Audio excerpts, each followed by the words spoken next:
계단을 오르다가 문득 난간을 잡습니다. 언제부터였을까요? 이 묵직한 느낌이 다리에 스며든 게 말입니다. 장을 보다가 카트에 팔꿈치를 기댄 적이 있나요? 의자에서 일어날 때 무릎이 뻣뻣했던 적은요? 병뚜껑을 돌리는 손목에 힘이 빠져나가는 느낌. 이런 변화를 겪고 계신다면 잠시 귀 기울여 보세요. 40년간 진료실에서 만난 수많은 분들이 똑같은 말씀을 하십니다. 나이가 들어서 그런가 보다. 어쩔 수 없는 일이다. 하지만 제가 드리고 싶은 말씀은 이겁니다. 근육이 줄어드는 건 나이 때문만이 아닙니다. 우리 몸은 매일 근육을 만들고 부숩니다. 잠들어 있는 동안에도 쉬지 않고 단백질을 분해하고 재조립합니다. 그런데 나이가 들수록 이 균형이 깨어집니다. 만드는 속도는 느려지고 부수는 속도는 그대로거나 오히려 빨라집니다. 여기서 핵심은 재료입니다.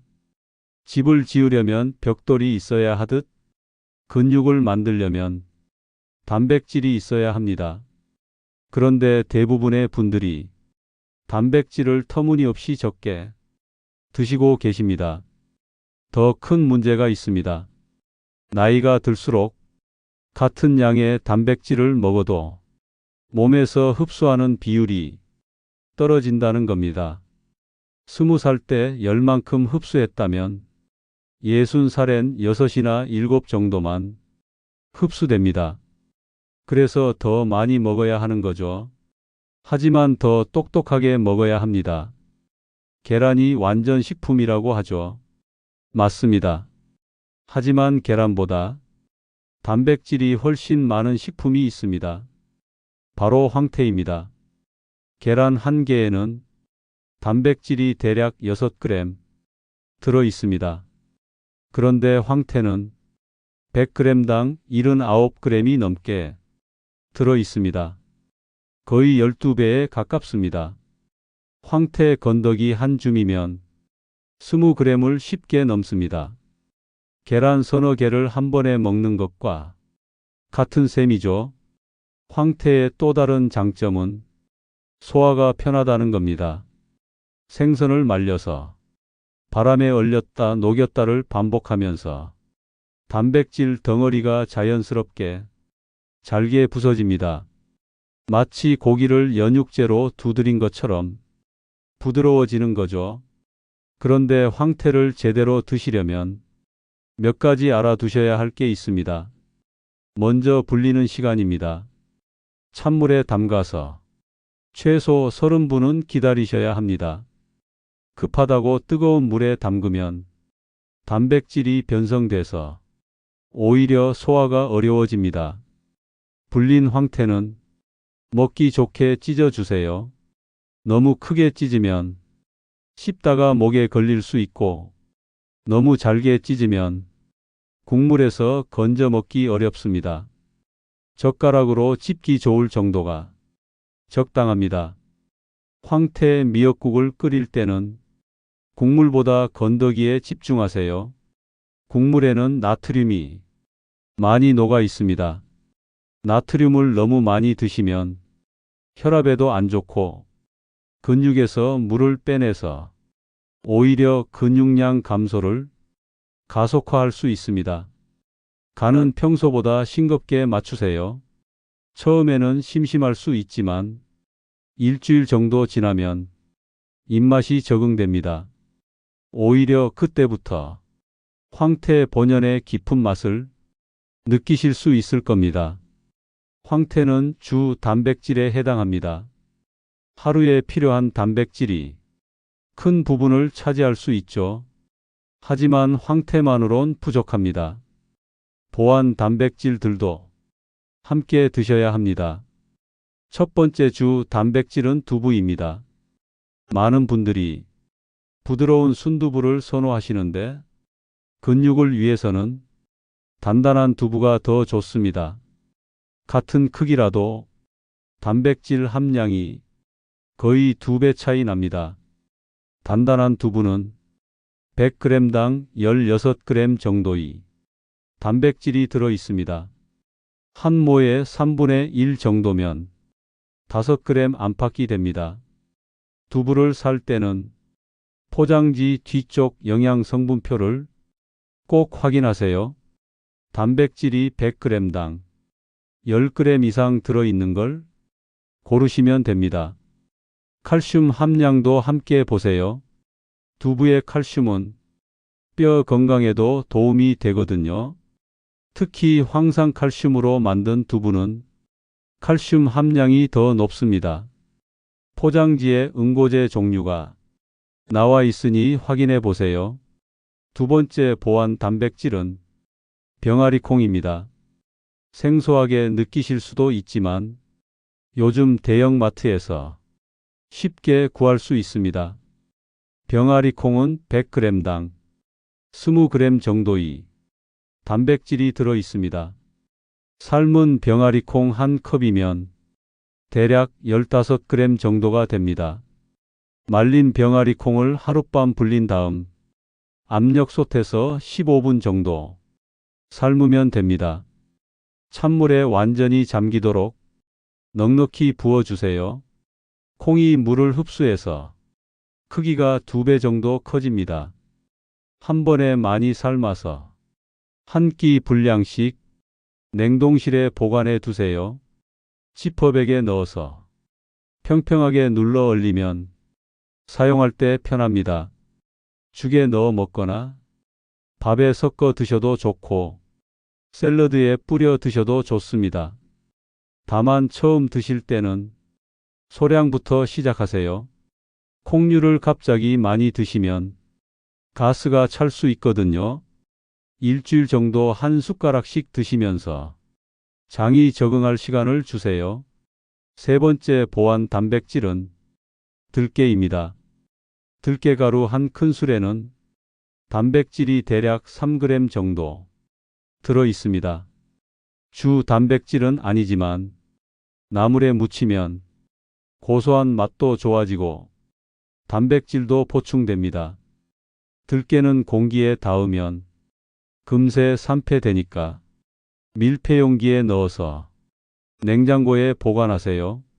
한 달 이상 보관할 거라면 냉동실이 더 안전합니다. 들깨 기름이 나오면서 영양소가 파괴될 수 있거든요. 가능하면 통들깨를 사서 필요할 때마다 갈아 사용하시는 게 좋습니다. 다만 혈액 희석제를 복용하고 계신다면 주의하셔야 합니다. 들깨에 있는 성분이 약효에 영향을 줄 수 있거든요. 담당 의사와 상의하신 후 드시는 게 좋겠습니다. 네 번째 보완 단백질은 시금치와 버섯입니다. 시금치는 100g당 3g 정도의 단백질이 들어 있습니다. 적은 양이지만 다른 영양소와 함께 드시면 단백질 흡수에 도움이 됩니다. 시금치는 데쳐서 드세요. 생으로 드시면 떫은 맛도 강하고 칼슘 흡수도 방해합니다. 끓는 물에 30초만 살짝 데치면 떫은 맛은 사라지고 영양소는 그대로 남아 있습니다. 데친 후에는 찬물에 헹궈서 물기를 꼭 짜주세요. 물기가 남아 있으면 나물 무칠 때 간이 싱거워집니다. 버섯은 종류에 따라 다르지만 100g당 3에서 5g 정도의 단백질이 들어 있습니다. 새송이 버섯이나 느타리 버섯이 단백질 함량이 조금 더 높습니다. 버섯은 냉장고에 오래 두지 마세요. 이틀 정도가 한계입니다. 싱싱할 때 먹어야 단백질 품질도 좋고 식감도 좋습니다. 밑동만 살짝 잘라내고 흐르는 물에 빠르게 헹구기만 하면 됩니다. 물에 오래 담가두면 버섯의 감칠맛이 빠져나갑니다. 이제 언제 먹느냐 하는 타이밍 이야기를 해보겠습니다. 많은 분들이 저녁에 단백질을 몰아서 드십니다. 고기나 생선을 저녁 식탁에 올리니까요. 하지만 이건 효율적이지 않습니다. 우리 몸은 한 번에 흡수할 수 있는 단백질 양이 제한되어 있습니다. 마치 작은 깔때기로 물을 붓는 것과 같습니다. 아무리 많은 양을 한꺼번에 부어도 깔때기 구멍 크기만큼만 통과할 수 있습니다. 일반적으로 성인은 체중 킬로그램당 하루 1.2g 정도의 단백질이 필요합니다.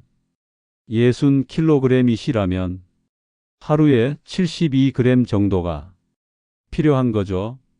이걸 3끼로 나누면 한 끼당 24g 정도가 됩니다. 나이가 들수록 한 번에 0.4g씩 체중 킬로그램당 섭취하는 게 좋습니다. 60kg이시라면 한 끼에 24g 정도가 적당합니다. 그래서 아침, 점심, 저녁에 골고루 나눠 드셔야 합니다. 아침에 황태, 미역국, 건더기를 충분히 드시고 점심에는 두부 반찬이나 들깨나물을 드시고 저녁에는 계란찜이나 버섯볶음을 드시는 식으로 말입니다. 특히 아침 단백질이 중요합니다. 밤새 금식을 한 상태에서 아침에 단백질을 드시면 근육 합성이 활발해집니다. 아침을 거르시는 분들이 많은데 근육을 위해서라도 아침은 꼭 드시길 바랍니다. 하지만 피해야 할 조합도 있습니다. 커피나 녹차와 함께 단백질을 드시는 건 조심하셔야 합니다. 커피의 카페인이 철분 흡수를 줄일 수 있어서 식사와 한두 시간 간격을 두시는 게 좋습니다.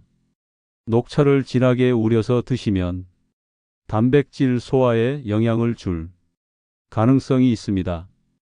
하지만 이건 많은 양을 드실 때 이야기고 적당량이라면 크게 걱정하지 않으셔도 됩니다. 식사 후 1시간 정도 기다렸다가 커피나 차를 드시면 됩니다. 술은 좀 더 주의하셔야 합니다. 알코올은 근육 합성을 직접적으로 억제합니다. 단백질을 아무리 많이 드셔도 술을 함께 마시면 효과가 떨어집니다. 운동이나 단백질 섭취 후 최소 서너 시간은 간격을 두시는 게 좋습니다.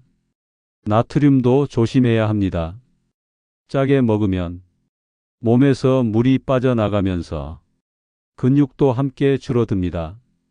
국물 요리를 드실 때는 건더기 위주로 드시고 간은 싱겁게 맞추세요. 하루 나트륨 섭취량은 2000mg 이하로 제한하시는 게 좋습니다. 국물 한 그릇에만 해도 1000mg이 넘게 들어있을 수 있거든요. 반대로 함께 드시면 좋은 것들도 있습니다. 발효식품과 함께 드시면 소화 흡수가 더 좋아집니다. 된장이나 청국장 같은 콩 발효식품이 특히 좋습니다. 발효 과정에서 생긴 유익한 균들이 장 건강을 도와주거든요. 김치나 젓갈류도 도움이 되지만 나트륨 함량이 높으니 적당히 드세요. 현미나 통곡물도 도움이 됩니다. 식이섬유가 장내 환경을 좋게 만들어서 단백질 흡수율을 높여줍니다. 흰 쌀밥보다는 현미나 보리를 섞어서 드시면 혈당 조절에도 좋습니다. 건강한 기름도 필요합니다. 올리브 오일이나 들기름을 조금씩 사용하세요. 지용성 비타민 흡수에도 도움이 되고 포만감도 오래 유지됩니다. 하지만 너무 많이 드시면 칼로리가 높으니 하루 한두 숟가락 정도가 적당합니다. 비타민 D도 중요합니다. 단백질 합성에 관여하거든요. 햇볕을 쬐거나 비타민 D가 풍부한 등 푸른 생선을 드시면 도움이 됩니다. 구체적인 하루 식단 예시를 들어보겠습니다. 아침에는 황태 미역국을 끓여서 건더기를 한 주걱 정도 드세요. 황태 건더기로만 15g 정도의 단백질을 섭취할 수 있습니다. 두부 한 모의 3분의 1 정도를 구워서 반찬으로 드시고요. 여기서 5g 정도 더 보충됩니다. 병아리 콩을 한 숟가락 정도 올려주시면 2g 정도 더 늘어납니다. 아침 단백질 총합이 22g 정도가 됩니다. 점심에는 시금치나 다른 나물에 들깨가루를 2숟가락 정도 묻혀서 드세요. 들깨가루에서 6g 정도 보충됩니다. 현미밥 한 공기에서 5g 정도 더 나옵니다. 된장국 한 그릇에도 콩으로 만든 된장에서 3g 정도 나옵니다. 계란 하나를 반숙으로 드시면 6g이 더해집니다. 점심 총합이 20g 정도가 됩니다. 저녁에는 계란찜을 계란 2개로 만들어 드시거나 버섯볶음을 한 접시 정도 드세요. 계란찜으로 12g 정도 섭취됩니다.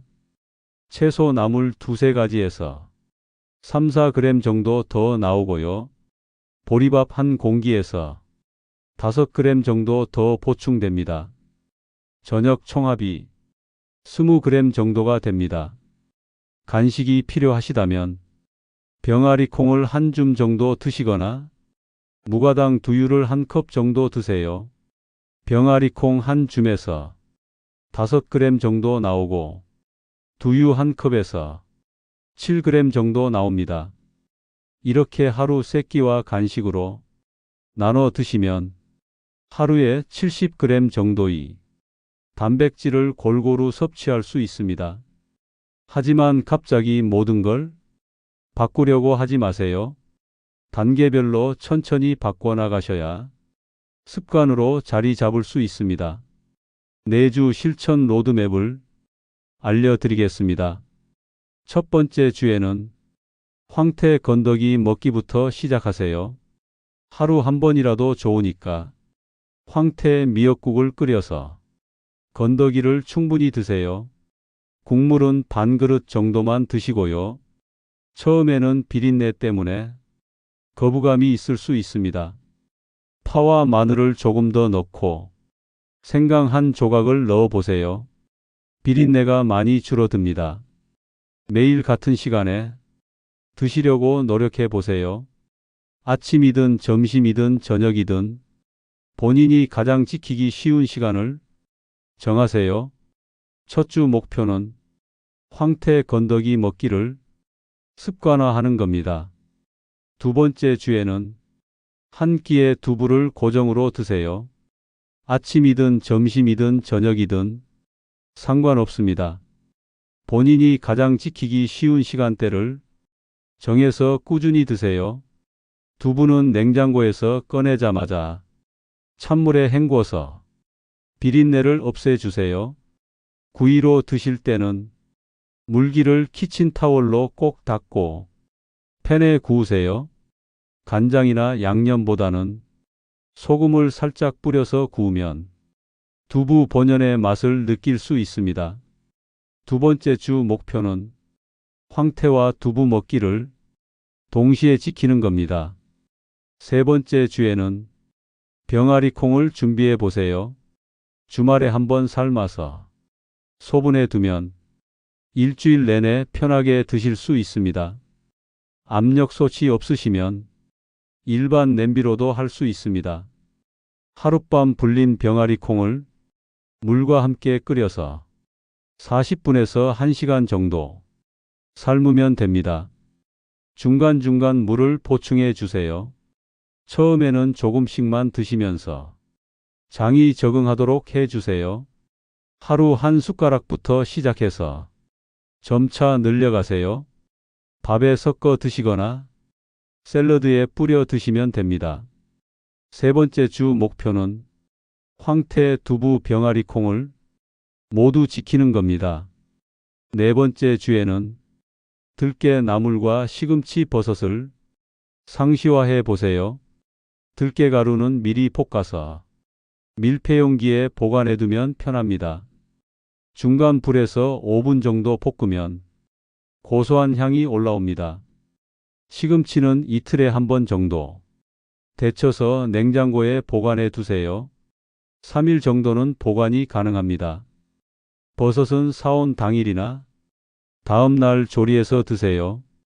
이때쯤이면 단백질 늘린 식단에 몸이 적응해서 확실히 달라진 걸 느끼실 겁니다. 네 번째 주 목표는 모든 단백질 식품을 안정적으로 섭취하는 겁니다. 음식만으로는 부족합니다. 가벼운 운동도 함께 해주셔야 합니다. 식후에 15분 정도 천천히 걸으세요.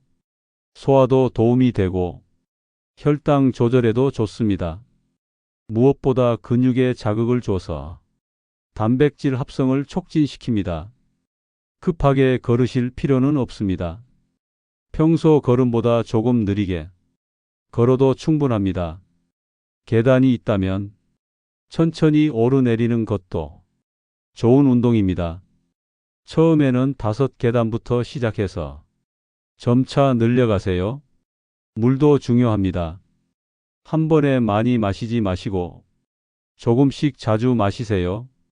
1시간에 작은 컵으로 한 잔 정도가 적당합니다. 근육의 70%가 물이거든요. 수분이 부족하면 근육량도 줄어듭니다. 하루에 물 8잔 정도를 목표로 하세요. 커피나 차는 포함하지 말고 순수한 물만 계산하세요. 아침에 일어나자마자 물 한 잔을 마시는 것부터 시작해 보세요. 잠자는 동안 수분이 많이 빠져나가거든요. 지금까지 제가 드린 말씀을 실천하신 환자분 이야기를 들려드리겠습니다. 72세 김 할머니셨는데 처음 내원하셨을 때 계단 오르기가 너무 힘드시다고 하셨습니다. 무릎도 아프고 기력도 없어서 집에만 계시게 된다고 하시더라고요. 혈액 검사를 해보니 알부민 수치가 3.5였습니다. 정상이 3.5에서 5.5 사이니까 정말 낮은 편이었죠. 체중은 50kg이었는데 하루 단백질 섭취량이 30g도 안 됐습니다. 권장량의 절반 수준이었어요. 근육량도 또래 평균이 70%밖에 안 됐습니다. 걸음 수도 하루 2,000보 정도였고요. 처음에는 황태가 비리다고 싫어하셨습니다. 들깨가루도 기름져서 부담스럽다고 하셨고요. 하지만 제가 알려드린 방법대로 조금씩 시작해 보시겠다고 하셨습니다. 첫 주에는 정말 힘들어 하셨습니다. 입맛도 안 맞고 소화도 잘 안 된다고 하셨어요. 황태국을 끓여도 건더기는 남기고 국물만 드시려고 하셨죠. 그래도 포기하지 않으시고 계속 드셨습니다. 가족들이 많이 도와주신 덕분이었어요. 두 번째 주부터 조금씩 달라지기 시작했습니다. 아침에 일어날 때 몸이 덜 무겁다고 하셨어요.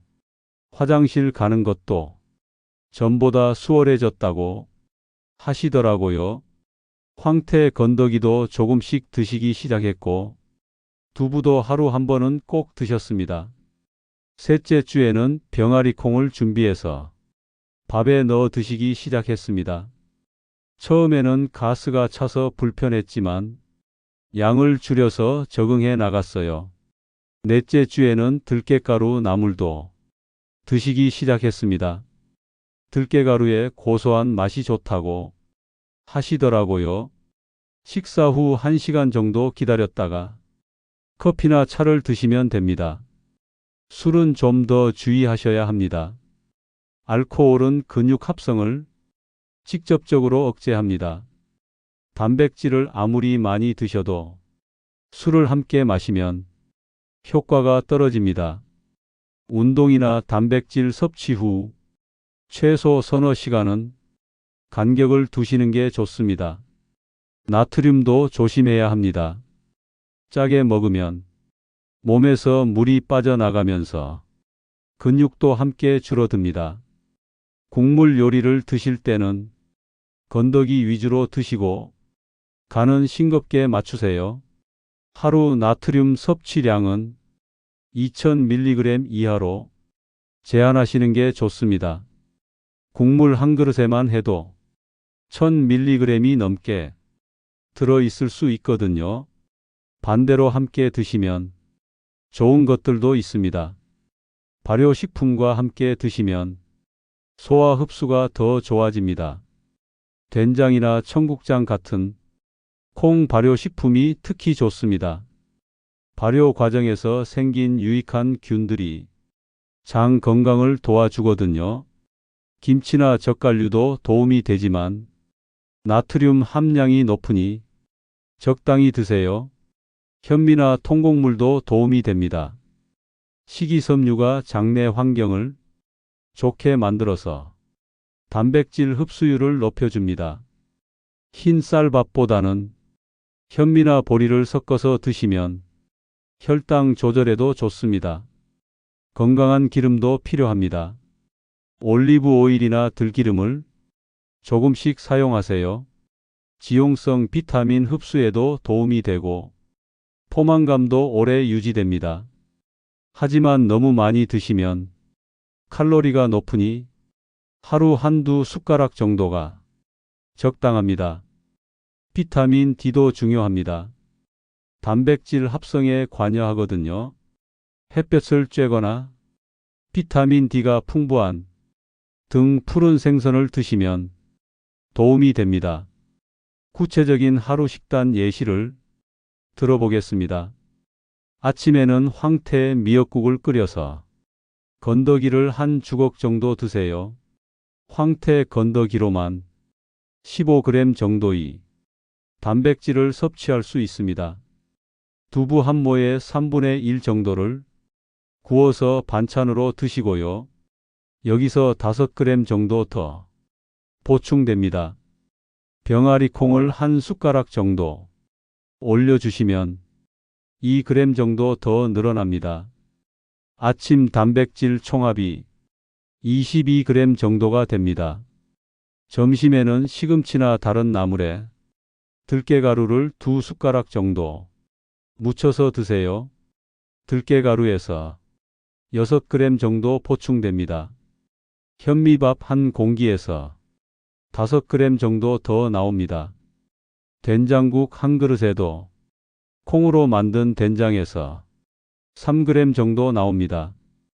계란 하나를 반숙으로 드시면 6g이 더해집니다. 점심 총합이 20g 정도가 됩니다. 저녁에는 계란찜을 계란 2개로 만들어 드시거나 버섯볶음을 한 접시 정도 드세요. 계란찜으로 12g 정도 섭취됩니다. 채소 나물 2-3가지에서 3-4g 정도 더 나오고요. 보리밥 한 공기에서 5g 정도 더 보충됩니다. 저녁 총합이 20g 정도가 됩니다. 간식이 필요하시다면 병아리 콩을 한 줌 정도 드시거나 무가당 두유를 한 컵 정도 드세요.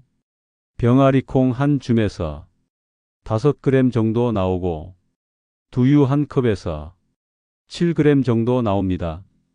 이렇게 하루 3끼와 간식으로 나눠 드시면 하루에 70g 정도의 단백질을 골고루 섭취할 수 있습니다. 하지만 갑자기 모든 걸 바꾸려고 하지 마세요. 단계별로 천천히 바꿔나가셔야 습관으로 자리 잡을 수 있습니다. 4주 실천 로드맵을 알려드리겠습니다. 첫 번째 주에는 황태 건더기 먹기부터 시작하세요. 하루 한 번이라도 좋으니까 황태 미역국을 끓여서 건더기를 충분히 드세요. 국물은 반 그릇 정도만 드시고요. 처음에는 비린내 때문에 거부감이 있을 수 있습니다. 파와 마늘을 조금 더 넣고 생강 한 조각을 넣어 보세요. 비린내가 많이 줄어듭니다. 매일 같은 시간에 드시려고 노력해 보세요. 아침이든 점심이든 저녁이든 본인이 가장 지키기 쉬운 시간을 정하세요. 첫 주 목표는 황태 건더기 먹기를 습관화하는 겁니다. 두 번째 주에는 한 끼에 두부를 고정으로 드세요. 아침이든 점심이든 저녁이든 상관없습니다. 본인이 가장 지키기 쉬운 시간대를 정해서 꾸준히 드세요. 두부는 냉장고에서 꺼내자마자 찬물에 헹궈서 비린내를 없애주세요. 구이로 드실 때는 물기를 키친타월로 꼭 닦고 팬에 구우세요. 간장이나 양념보다는 소금을 살짝 뿌려서 구우면 두부 본연의 맛을 느낄 수 있습니다. 두 번째 주 목표는 황태와 두부 먹기를 동시에 지키는 겁니다.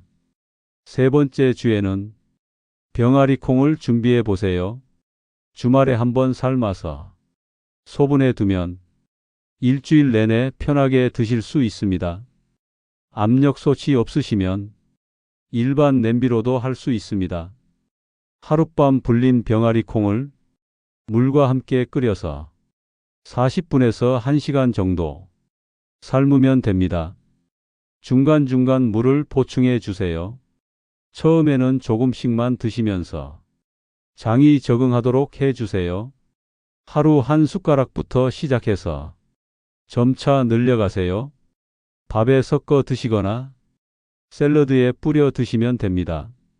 세 번째 주 목표는 황태, 두부, 병아리 콩을 모두 지키는 겁니다.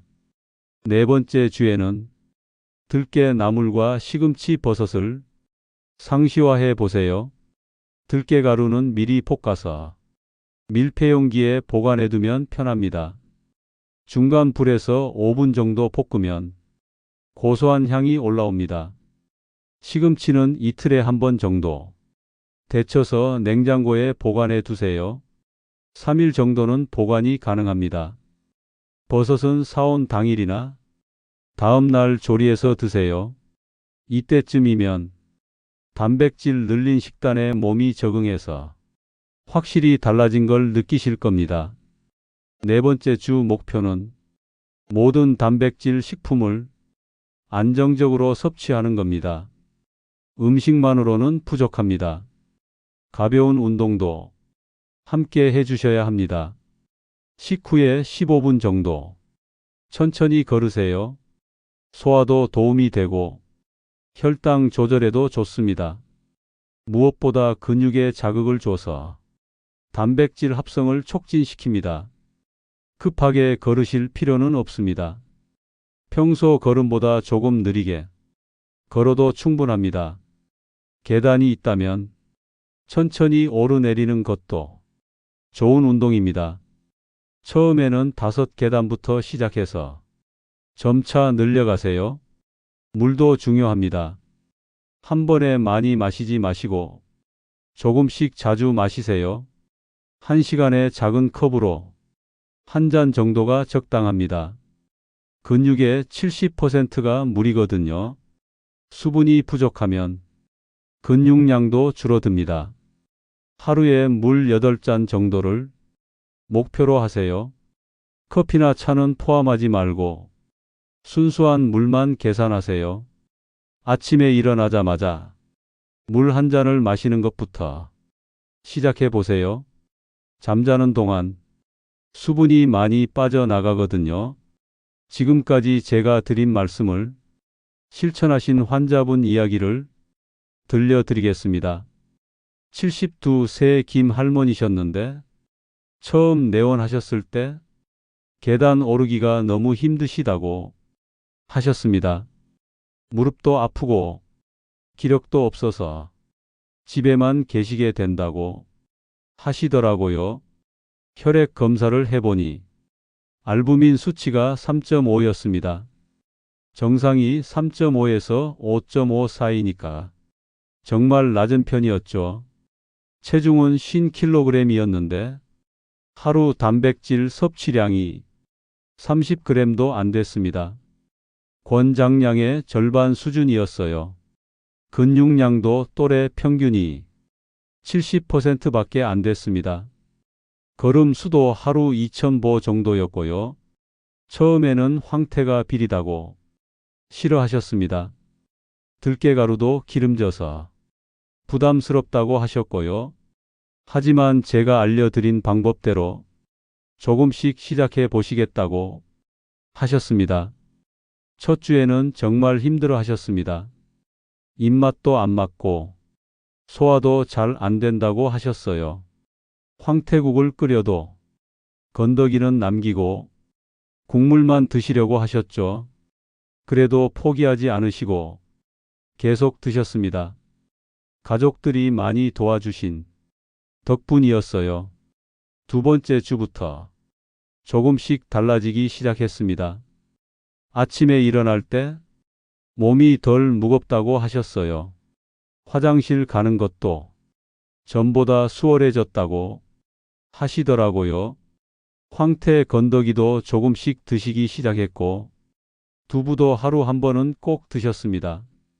셋째 주에는 병아리 콩을 준비해서 밥에 넣어 드시기 시작했습니다.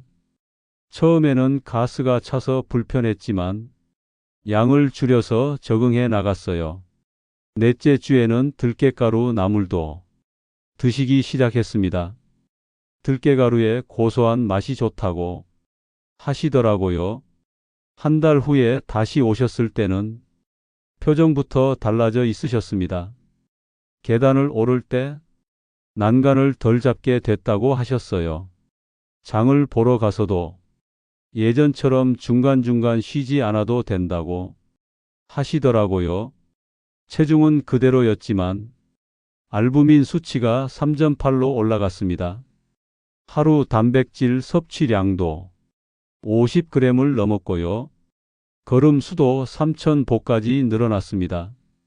가장 기뻐하신 건 손주가 안아달라고 할 때 예전처럼 무겁지 않다는 거였습니다. 오히려 더 안고 싶어진다고 하셨어요. 두 달째부터는 정말 확실한 변화가 나타났습니다. 병원에 오실 때도 택시 대신 버스를 타고 오셨어요. 버스 정류장까지 걸어가는 것도 힘들지 않다고 하셨습니다. 집에서도 청소나 빨래 같은 집안일을 다시 하기 시작하셨고요. 예전에는 무릎이 아파서 쪼그리고 앉기 어려웠는데 화분 돌보기도 할 수 있게 되셨습니다. 3달 후 검사 결과는 놀라웠습니다. 근육량이 20% 늘어났고 악력도 15kg에서 18kg으로 늘어났습니다. 알부민 수치는 4.2까지 올라갔고요. 하루 단백질 섭취량은 60g을 넘었습니다. 걸음 수도 4000보를 넘어섰어요. 무엇보다 본인이 가장 만족해 하셨습니다. 아침에 일어날 때 개운하다고 하셨고 하루 종일 활기차다고 하셨어요. 예전에는 오후만 되면 피곤해서 누워 있었는데 이제는 저녁까지 활동할 수 있다고 하셨습니다. 지금은 동네 경로당에서 다른 어르신들에게 황태 요리법을 알려주고 계신답니다. 건강해지니까 뭔가 해보고 싶은 일도 생기시더라고요. 손주들과 공원에 나가서 함께 놀아주는 것도 즐거워하십니다. 예전에는 벤치에 앉아서 지켜만 보셨는데 이제는 함께 걸어다니면서 놀아주세요. 할머니가 건강해지니까 가족들도 모두 기뻐하더라고요. 여러분도 상상해 보세요. 3달 후의 본인 모습을 말입니다. 아침에 일어날 때 몸이 가벼워서 기분 좋게 하루를 시작하는 모습. 계단을 오를 때 난간을 잡지 않고도 자신 있게 올라가는 모습.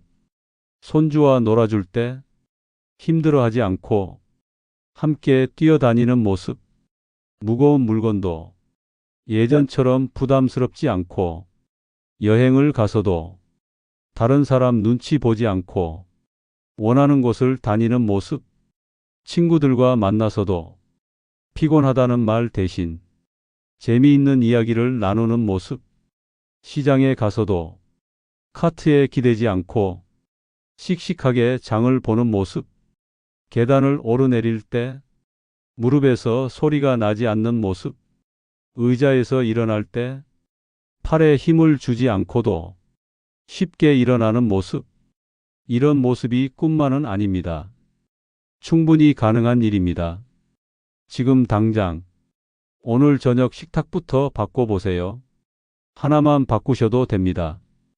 평소에 계란 후라이를 해 드셨다면 오늘은 계란찜으로 바꿔보세요.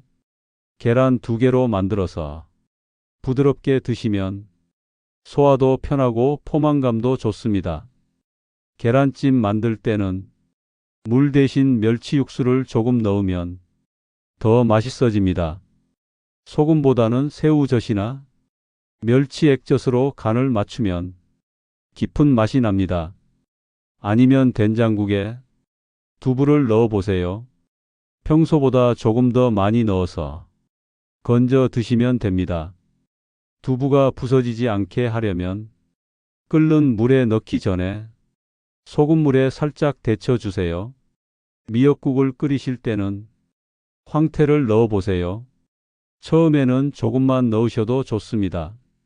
비린 맛이 걱정되신다면 파와 마늘을 조금 더 넣으시면 됩니다.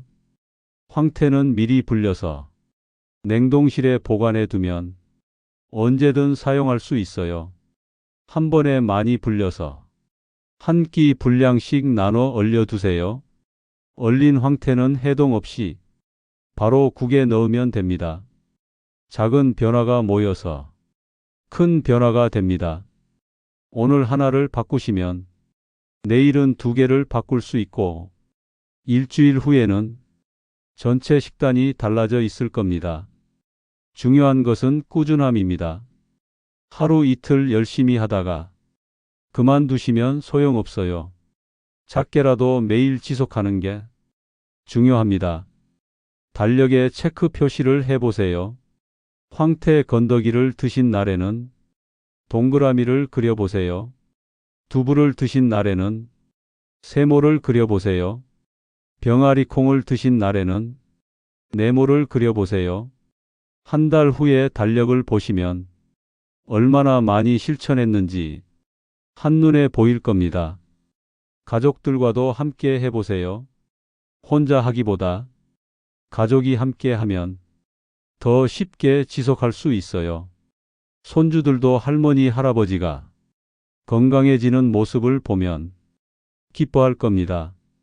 요리할 때도 도움을 요청해 보세요. 황태 불리기나 두부 썰기 같은 간단한 일부터 함께 해보세요. 함께 요리하면 대화도 늘어나고 가족 간의 유대감도 깊어집니다.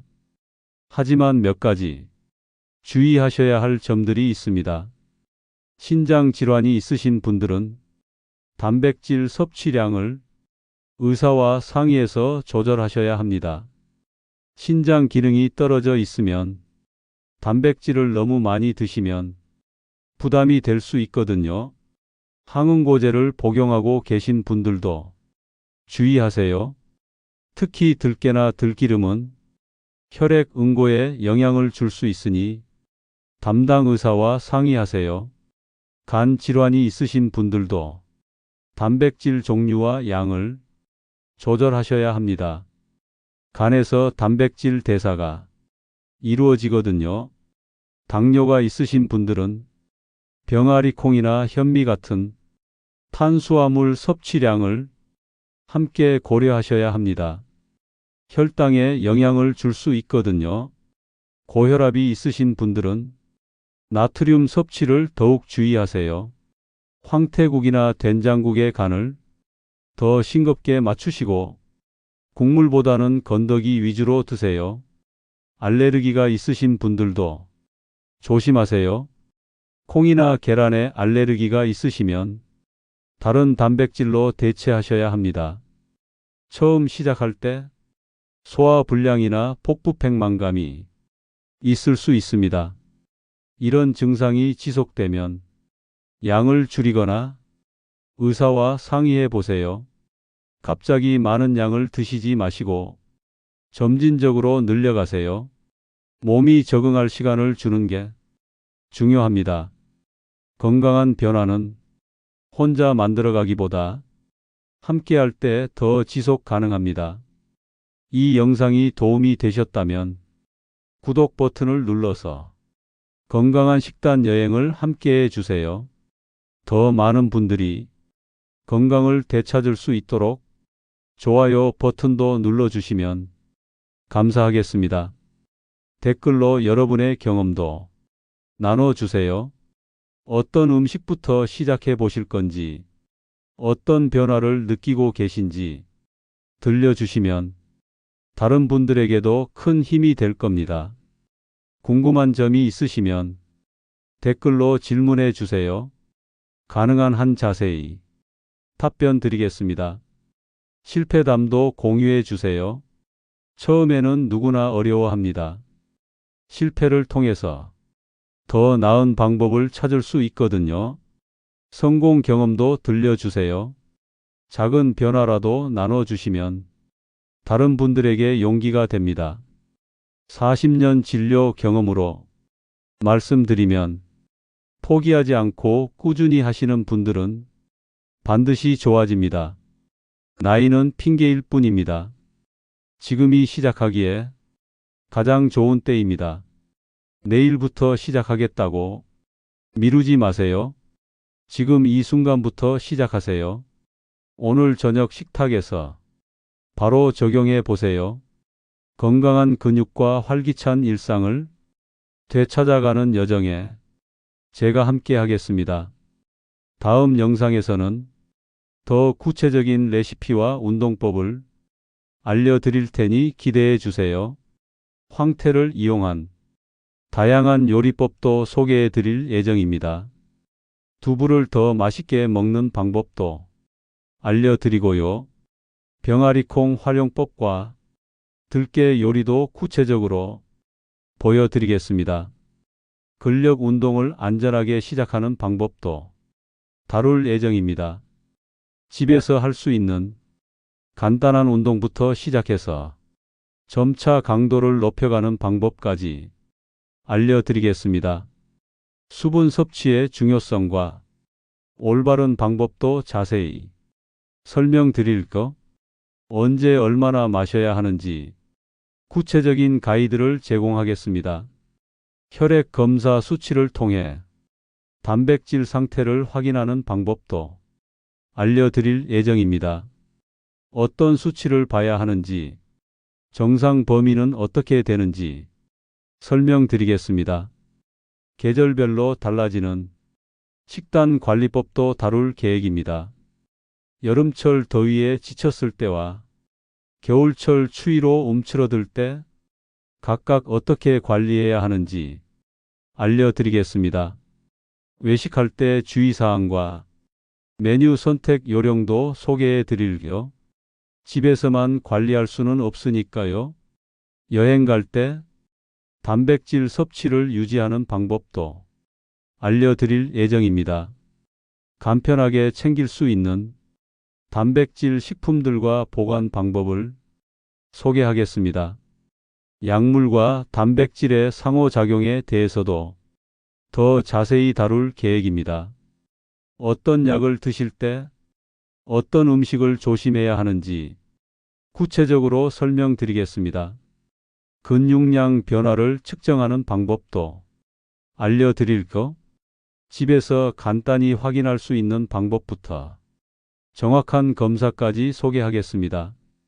가족들이 함께 할 수 있는 건강관리법도 다룰 예정입니다. 온 가족이 건강해질 수 있는 식단과 운동법을 제안하겠습니다. 스트레스 관리와 수면의 중요성도 빼놓을 수 없죠. 근육 건강에 미치는 영향과 개선 방법을 알려드리겠습니다. 이 모든 내용들을 여러분과 함께 나누고 싶습니다. 구독하시고 알림 설정도 해두세요. 새로운 영상이 올라올 때마다 바로 확인하실 수 있을 겁니다. 건강은 하루아침에 만들어지지 않습니다. 하지만 매일 조금씩 쌓아가면 분명히 큰 변화를 만들어낼 수 있습니다. 여러분의 건강한 변화를 응원합니다. 그리고 그 여정에 함께할 수 있어서 영광입니다. 지금 바로 시작하세요. 오늘부터 말입니다.